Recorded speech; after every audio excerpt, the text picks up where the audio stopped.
to disguise yet. And when they do, I got more weapons. So look, I'm 28 years old, man. I'm having the time of my life right now, beating the shit out of these motherfuckers that can't figure it out.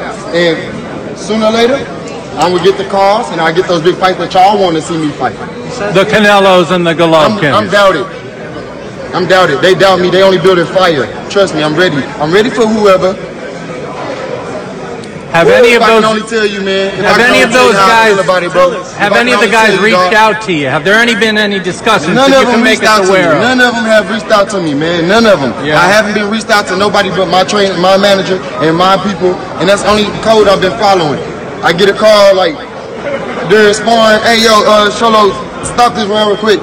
Al on the phone, he want to tell you something. Hey man, this motherfucker wasn't doing what he's supposed to be doing. All right, Al, I'm training right now. I'll call you back. Bang, back. I'm here now. We in Brooklyn. I'm here to take over the world. I'm here to take over the world at 160.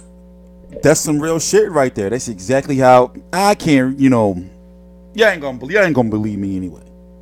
But on the phone, like you've heard. Well, you probably you have to really listen, but. On the phone, Al Heyman be on some G shit like that. Like, man, that motherfucker be on some, like, even though I remember talking to Steve Cunningham about it, and he was like, yo, like, I was surprised. You talked to him on the phone, no disrespect, but like, yo, he a regular nigga. Like, But, anyway, let's listen into this. And finally, the strength and conditioning coach of Willie Monroe, Danny Jacobs, Demetrius Andrade, has spoken. Very controversial figure, Victor Conte. Very, very controversial. But I'm glad he finally said something. But let's go back to listen to Jermall Charlo. Reached out to me, man. None of them. Yeah. I haven't been reached out to nobody but my manager, and my people. And that's the only code I've been following. I get a call like during sparring, hey yo, Charlo, stop this round real quick.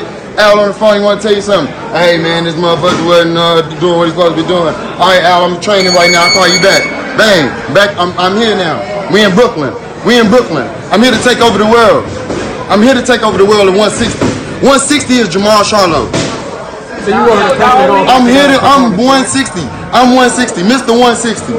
How do you take over the world? How do you do that? You gotta keep, what do you gotta go through? I'm on their neck. I'm choking the shit out of them. They can't breathe. Nobody can breathe when I'm around. All these 160 pounders, they fringe up. They like coral reef. They get scared. They not. I step on that shit and it's dead. It's done. But I know what you're thinking. He needed to take his ass over the zone. Ain't no 160-pound champions over there. Now hear me out. He's the WBC interim champion. As we explained before, if a purse bid, I'm not going to go through the whole, what a purse bid and everything, and really what it is. If a purse bid was to happen, he's going to get a huge payday no matter what. So all he has to do is hold on to his WBC title. He is the mandatory. For Canelo, there's even talks that Mauricio Suleiman said, it came from the Boxing Voice. I went to check his Twitter. I don't remember seeing it on there. But basically, which is logical, they're supposed to order Jermall Charlo to fight Golovkin. In my opinion, they should order him to fight Saul Canelo Alvarez. It just seems as though they want him to hold on to that title a little longer. Demetrius Andrade, WBO, and of course Demetrius Andrade and Jermall have some history. Was that Jermall? I think it's Jermall that have some history when they was supposed to fight a few years ago. Obviously, Danny Jacobs and him have some history, but they're over on the zone. So when it comes to Jermall Charlo, after this fight, I don't think they can go with the Willie Monroe like they did with Wilder when Luis Ortiz failed the test and they went back with it. I'm sorry to Willie Monroe. I don't want to see Jermall Charlo versus Willie Monroe. I did a little poll, and a lot of people feel the same way, where even though Matvey Korobov has only had one fight in 2 years, a lot of people want to see Jermall Charlo versus Matvey Korobov, then Willie Monroe. That's just the way it is. Rob Brandt is signed with Top Rank now.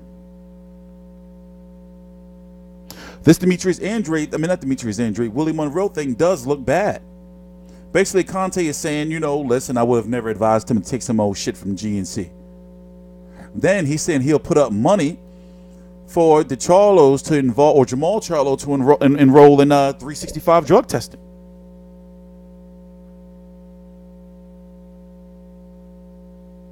But we gonna see, man.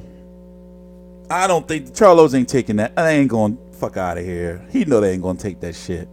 Not that they like doing something they're not supposed to be doing. It's just like, who are you? They're gonna look at you like, who are you? But yeah, well, people were waiting for him to tweet something for the longest. Finally, he did. You know? But I'm going to actually be out there for PBC on Fox this weekend, covering the fight. So we're actually going to be moving some of our content over to TstreeT Uncut, so we can get that channel off the ground. You know, a channel where we're going to be covering everything. But we're going to have a little bit of boxing on there. But, you know, you got to use something to launch with.